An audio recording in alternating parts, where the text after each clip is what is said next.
will be about this question really. And I'll explore it in different ways. So first off, understand the phenomenon. Second off, think about what we can use this for. And thirdly, think about how we can react to this and also some of the negative consequences of the phenomenon. So let me start with just situating AI a little bit in relation to broader digital transformations. So I think we need to think about AI as part of a wealth of different digital transformations that we have encountered and dealt with over the past 20 years. So there was a time where we talked about something like the internet as a cyberspace, a kind of separate, independent domain where we would go and find something or talk to somebody and leave again. That doesn't make sense anymore because it's not a separate, independent domain. It's a kind of backbone to most of what we do. So as citizens, as organizations, as businesses and societies, we rely on digital technologies in ways that really is very fundamental. So this means we, obviously, if you install a backbone, you need to think about whether it supports the body, the growth, the kind of development that you want. So that makes thinking about digital transformations really important. There's also been a transformation in the sense that we used to use digital technologies for turning analog files or objects into digital ones, into a situation where most of what happens in digital spaces involves a lot of data harvesting, a lot of algorithmic sorting, and so on and so forth. So really, you can think of this in the way that everything that we do as individuals can now be datafied. There is hardly any phenomena that cannot be turned into data. So what does this mean? Obviously it means that our lives also take on new shape. It becomes a kind of condition, a human condition, that we need to think about. And at least parts of this new human condition is about some new forms of exposure that we're not used to. So anything we do can be exposed and reused and seen and so on and so forth. It also has implications for privacy, for how our behavior may be modified through digital technologies and so on and so forth. So a lot of things that we used to sort of take for granted are suddenly shaken by these phenomena. And this is why I think it's such an important phenomenon for organizations and managers to engage in. It's also a really important political domain that we need to address. So think about this. Managers are really good at dealing with a budget or some political developments outside their organization. But they're not very good at dealing with digital transformations or haven't been in the past. So these things have been outsourced either to a consultant or an IT department, and most managers think that this is not really their task. They don't have a 5-year formal IT education, and how could they possibly engage with this phenomenon? I think that needs to change, and I think it is changing in the sense that many managers are realizing that all parts of organizations actually need to engage with digital transformations. And this is obviously because, as I'm trying to articulate, digital transformations are not very technological. They're really about many other things. They're about all the things that a manager should be engaged in, like thinking about work, professions, the organization, society around them, and so on and so forth. So this is my first point. Just like other digital transformations, we shouldn't think of AI just as a technical phenomenon. Digital transformations are a kind of new reality that we encounter. So now this is, so when we encounter new realities, I think we always need to ask ourselves, how is the world depicted to us? How is the world presented to us? So I think you can see that something is different about this world map. You may not know why it looks like this, but obviously this is a map made in Australia. So Australia is, of course, front and center, much bigger than the rest of the world. We are somewhere in this left or your right-hand corner, hardly visible. So I'm showing you this world map because I want to sort of attune you to this idea that every time somebody tells you what the world looks like or what the future looks like, you need to ask these very simple questions about where they're speaking from, what are the kind of things that they value and put front and center, and so on and so forth. So if we think about digital technologies in this way, we need to think about it not as a kind of tool or a channel or something very simple, but a much kind of a bigger phenomenon. So in my work, I've talked about these digital technologies as a kind of prism. So a digital prism that just like light gets refracted in a prism, social phenomena also get refracted as they become digitalized and datafied and sorted out through algorithms. So if we think about it in this way, I think we start to consider that digital transformations have really fundamental consequences for these social phenomena that travel through the digital prism. So one example of this could be music. I think all of you remember at a moment in time when music took the shape of 10 songs put together in an album, decided by the artist and supported by agencies and sold as vinyl or CD, and music doesn't come like that anymore. When music travels through this digital prism and becomes available through streaming platforms, music takes on a very different shape. Suddenly you get music in these playlists. They're called Studying at Home or Coffee and Chill or something like this. And they're songs put together to create a particular mood. But what we also see in this domain is that lots of music start to take on a new shape. So we actually talk about new genres of music. We call it Spotify core or stream-based pop. And these are songs that have a particular kind of form. Very short intro, kind of lo-fi, dusty hip-hop sound, a little bit of vocal maybe, a little bit of instruments, and then at the end, after a very short song, there's an outro that sounds a little bit like the intro. And then the next song starts, and so it goes on, right? Why does this happen? Obviously because Spotify wants us to not turn it off. So if there were like long solos and lots of vocals, maybe you would notice the music and you would turn it off. So the idea with Spotify Core is to have lots of music that gets up-ranked in these platforms.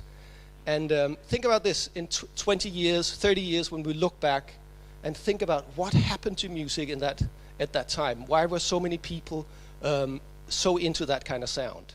I think we'll be confused if we don't take into account that this kind of music is really what these platforms favor and uprank.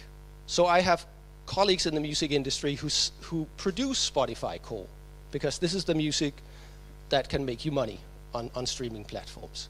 So I'm talking about all this because I want to remind you that as music travels through this digital prism, it actually takes on a very different shape.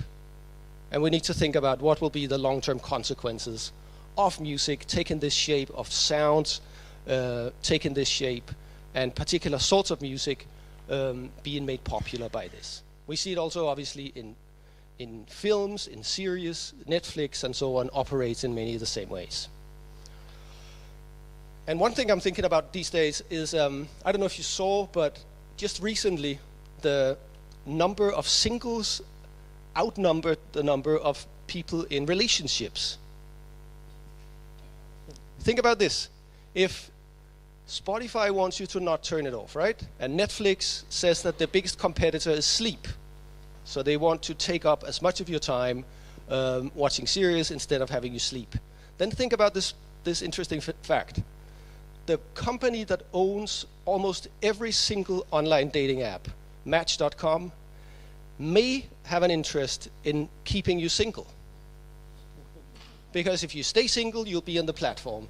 If you find a partner, you will stop spending money on the platform. So again, we just need to think about what happens to these kind of fairly important institutions in our society. Music may be not so important, but relationship is quite fundamental to the human species.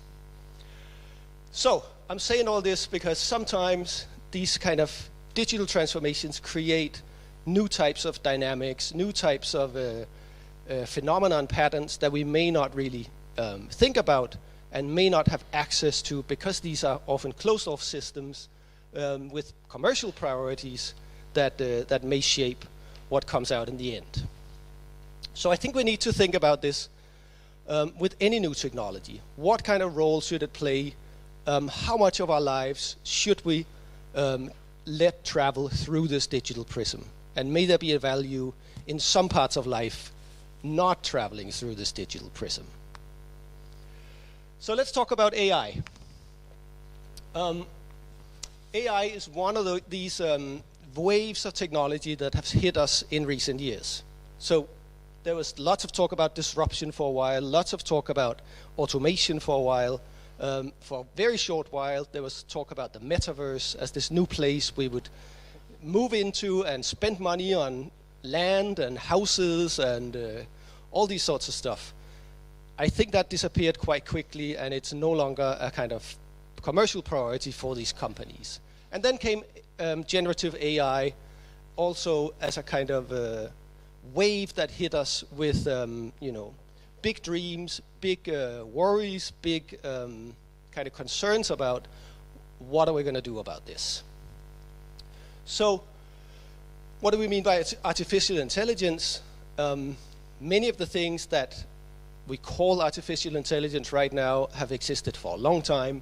They've been part of many, many digital systems and the way they operate, and so on and so forth. But right now, these things have become available in much more user-friendly ways, and in ways that have created a kind of a different situation. And very soon they'll be integrated into lots of products like Microsoft Office and so on and so forth, and they will kind of become invisible to us. So this is why we need to talk about them right now. AI is really a kind of mix of data, of algorithms, and some systems that make these things work together. And they often simply reproduce the patterns that they encounter or the data that they're fed with. Sometimes they learn by themselves, sometimes they just follow instructions. But I think what's important to remember is that they're very different from human intelligence. They have kind of calculative ways of reasoning that are much more like a machine than a person. They have problems with understanding the world around them. They may be able to predict or reproduce and pretend and so on and so forth, but they really don't have the kind of human understanding, the kind of context understanding that humans have, and they don't have the kind of anchoring that we as humans have.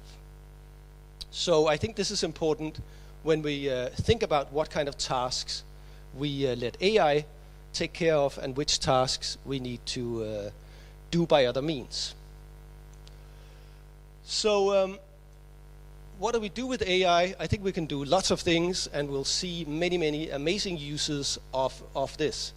And I think from a kind of science perspective, or from the perspective of a scientist, AI has really cracked some amazing codes about language, about text, about images, and it can work across these phenomena in very, very amazing ways. They can also produce fairly persuasive, human-like responses. So this old idea about the Turing test, whether a machine is convincing enough to be considered a human, obviously AI has passed this a long time ago. So what AI is good at is really to find patterns in large data sets, something we can do as humans or in Excel sheets, but we're not very good at it. So this is where we'll see amazing uses, I think, in health, in all sorts of scientific contexts where lots of big data sets are in need of analysis and searches for patterns and so on and so forth. So maybe AI will really find new connections for us, come up with new questions that we can't come up with ourselves. but I think we should be careful when it comes to letting AI give us answers. I think answers are the kind of what we need human intelligence for. But down the road, we'll see AI solve a lot of simple tasks, and for people who have difficulty writing or otherwise have problems with basic skills, it'll be a huge help. And for everyone else, I think it'll raise the bar in terms of what we need to be good at. So all the things that may be easy and comfortable to do in our work right now may disappear. So in some ways that's amazing, but you need to think about the fact that sometimes doing that presentation or editing that document is a nice part of your work. So maybe if the bar gets raised and we only have the really hard tasks left, maybe our work lives will look a little different. But certainly it will free up resources, and we need to think about what to do with those resources and so on and so forth. And then to the darker side, I think AI also creates a lot of really fundamental problems that we need to deal with. And these are really about the sort of intersection between what's human and what's a machine. So, first off, AI makes all types of content potentially fake. Think about that. Every single text you encounter, every single image you encounter, every single video you encounter, every single sound file you encounter may be fake. So my voice can be reproduced if you just pick up 3 seconds of what I say, and you can use that to call my mom and tell her that I'm in trouble and I need some money from her, and she will hear my voice in the phone.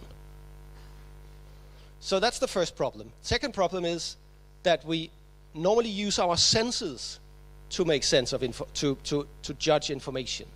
We use our senses to consider whether a text is true or false, whether a picture is a picture of something that exists in the world out there, and so on and so forth. So if our senses can no longer be used, that's another kind of problem, right? Third problem is that knowing that something is true or false and using our senses to make judgments about that is really fundamental to trust. So we trust each other, we trust our government, we trust our institutions, because we have these kind of ways of engaging with information and using our senses to make sense of information. So if those three things disappear or are undermined, I think we're in a very different kind of situation. Then the next election may be quite problematic. We don't know if the politicians we encounter in social media are really the right ones, if what they say is true or not, or manipulated, and so on and so forth. So the most dramatic of my colleagues working in this domain say that right now we have a kind of tiny little window where we can still make choices about AI, where we can have possibilities for regulation and so on and so forth. Because if our democracies crash, obviously we can't make these kind of decisions. We cannot agree on elections or regulation or anything like this. So that's just to turn up the drama a little bit, to make you think about these things. I think we also need to think about the fact that generative AI is rolled out by some tech companies that have commercial interests at the forefront, and not questions about responsibility or the law or anything like this. So we see generative AI in the shape it takes right now because we have some companies that are rushing towards a particular new market. So just like social media is dominated by Facebook or Meta, search is dominated by Google, and online trading is more or less dominated by Amazon, at least outside Denmark. We'll see some companies rushing to, or we see some companies rushing towards this new market opportunity. And that makes them sort of bracket all the problems that we're already talking about with social media. So all the things we didn't solve about the internet, about social media, which were questions about data protection and privacy and intellectual property rights and manipulation and so on. These things are just reignited because of AI.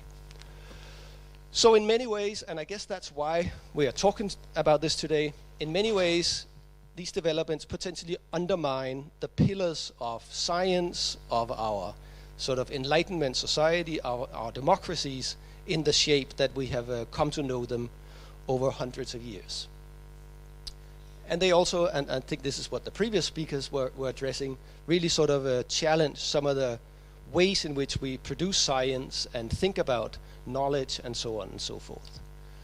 So what can we do about this? I think we need to insist that obviously AI needs to respect the law. I also think we need to demand some kind of labeling and oversight and transparency and so on and so forth. And then I think we need to engage with this phenomenon in fairly professional ways. And by this I mean starting from our own profession. So if you are a scientist or working in